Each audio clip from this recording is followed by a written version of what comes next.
not every day that I get a call to come drive a all-new manufacturer that isn't for sale in North America, but today is one of those days, and I'm here to drive the all-new Cupras. Yes, Cupra. Cupra is a Spanish brand, although they are owned by a giant automaker from Germany, but more on that later. What I'm here to do is drive. So I'm gonna get behind the wheel of something that's completely unknown, well, mostly unknown, and see what it's like and see if it's ready to tackle our shores as an all-new manufacturer.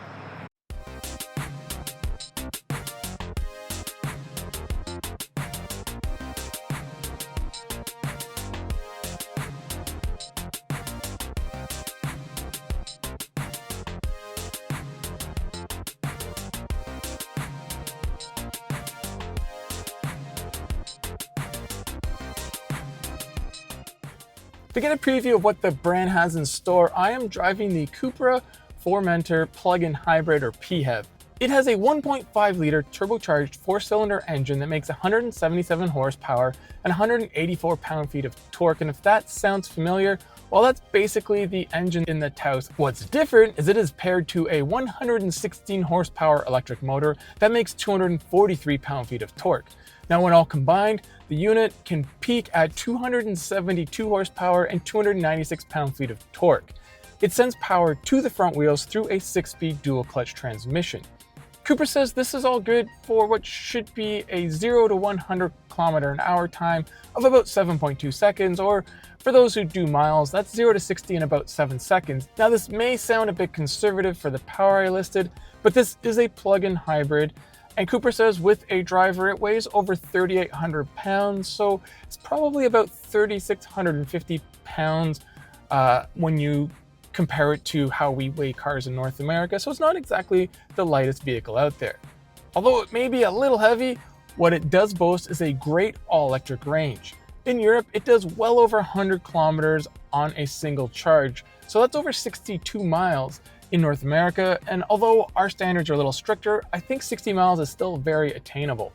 Now, the car I'm driving has an upgraded suspension with the adaptive chassis control, and there's 19-inch wheels with 245mm Eagle F1 tires at all 4 corners.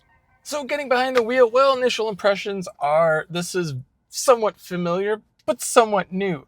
It is a Volkswagen Group vehicle, so a lot of the actual switches and hardware are very recognizable. My digital information center, this infotainment system with its slider bars at the bottom and all touch controls, the switchgear for the windows and the power mirrors and the drivetrain little sort of toggle switch gear selector thing. It's all very familiar. But the graphics are a little different, and there's the sort of bronze theme everywhere that seems to really be the Cupra trademark or hallmark or whatever you want to call it. There's bronze stitching, there's the bronze emblem on the wheel, there's bronze all throughout all the digital displays. It's a lot of bronze. This does have one of the most updated infotainment systems from the Overlord manufacturer, so that's good because it does respond quicker, and being a big screen, the buttons are all big, and you know what, this has been one of my best experiences with this system, so kudos to Cupra. Now, this is a sporty brand, so everything's kind of sporty in here, starting with these seats. They have crazy side bolsters and thigh bolsters for what's technically an SUV crossover, but it's really just a raised up hatchback. But yeah, they seem perfect for me. I fit in really well, but I could see how other body types might not like them as much, but they really seem like they'll hold on if I do some aggressive driving. And the material is a mix of sort of a micro suede type thing and cloth. All the materials used on the interior feel of pretty high quality. Even on the center console here, they have soft touch all down the sides. I really just like the interior. It's very stylish yet constrained and elegant. It's a very German interior, even though this is a Spanish brand, but I don't have to keep harping on sort of where the roots lie. The trunk in this plug-in hybrid is still pretty usable. Not much is sacrificed for the plug-in gear, but just the shape of the vehicle with its really raked sort of wagonish back end. There's not a ton of space back there, but there's still going to be more than a regular sedan. The one area I can say Cupra has nailed without even really turning it on or spinning a wheel is the looks. The exterior is fantastic. I really like the overall shape. I like what they've done with the front end treatment. I like the wheels. It has the big aggressive brakes, which always make any vehicle look better. I like what they did with the rear end. Of course, this is also painted matte bronze, which really leans into Cupra's love of bronze. But you know what? It works. So, hey, good for them. Lucky for me. Lucky for whoever buys this car, if it comes. Further supporting my argument that this is more raised hatchback than SUV or crossover is the fact, at least in this trim and in this spec, it only comes front-wheel drive. That's a lot of torque and power being sent to the front wheels, so let's see what it's like under full throttle. The Formentor has various drive modes. There's performance and comfort and individual and Cupra, and Cupra is sort of their max performance. So I'm gonna put it in Cupra, make sure no one's coming, and let's see what it does. Continue on Florida 913 south for 1.5 miles. Well, I spun a lot of tires and had a lot of traction control issues, so maybe I need to try that again with traction off and see what happens. Got up and went a little better with the stability control limited. Once it hooks, it does go, and it's quick going through the gears. It's not blindingly quick, but it supports its power to weight ratio, and it's definitely on the quick side compared to most vehicles on the road, especially those that have a gasoline powered engine. So as I said, once you're going, there's actually quite a bit of power, and I'm in Cupra mode, and if I depress the gas, I go from 40 to 60. Pretty quick. In Cupra mode, the car is the loudest inside and apparently outside, and I can hear that growl that these turbo 4 cylinders are really known for, and give it a stab of the throttle, and there's even some turbo whooshes and a little bit of whistle. The transmission's really quick to react in Cupra mode, and it will hold gears, but it's also possible to put it into manual mode. To do so, you just play with the paddles attached to the steering wheel, but I will say the paddles are set really far in on the steering wheel. I have pretty long fingers, and even for me, it's a bit of a reach, so someone with shorter fingers might have a bit of trouble.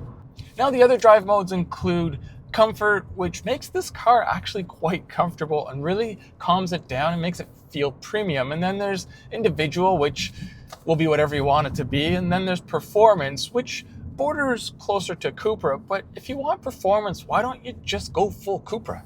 So ride comfort in this vehicle definitely borders on the stiffer side. I don't mean it's like crazy sports car stiff like a Mini or a BRZ, but for a crossover hatchbacky thing, it is on the stiffer side, but that kind of reflects its performance roots.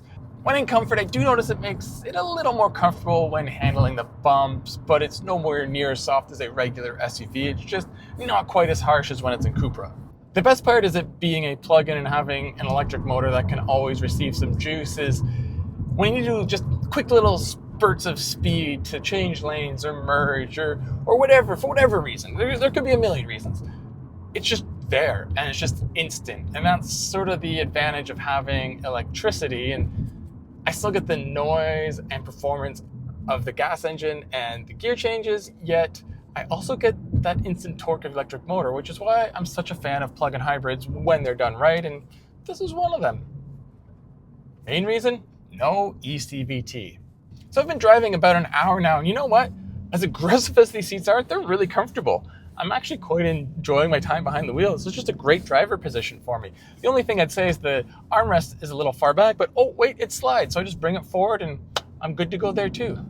In my limited time driving around downtown Miami, I can't really fully comment on the handling of this vehicle. I'm hoping to get some more seat time a bit later to sort of better assess it, but I will say the steering is very quick to respond. It's direct, it has good feel. I mean, it's sort of what I expect knowing where this car's roots lay, but still they've done a good job and definitely giving this a performance edge, and you fully feel it in pretty much everything the vehicle does, but it doesn't punish you at the same time. And you know what? That sounds like a lot of cars I really like the GTI. Now, not everything's been perfect with the vehicle. When deaccelerating off the highway up to a stop, or even when I've been cruising for an extended period of time, the transmission does some really weird things as the vehicle slows down. It's almost like when you have a manual and you've kind of missed the gear and it starts doing those shakes. I can hear that same noise in here. It doesn't really shake the vehicle, but I definitely hear it, and it does it more in Cupra drive mode than regular drive mode, but it happened 3 times in an hour, so it's definitely a thing. And my sun visor squeaked a bit when I was opening, but then again, this is a car that's been shipped overseas and been driven hard, and I'm sure it's not had a very easy life overall, so I can't really fault it for that. But that transmission thing is something I would like to see in a future model, maybe one that's actually produced for our market, to see if it's still there or not.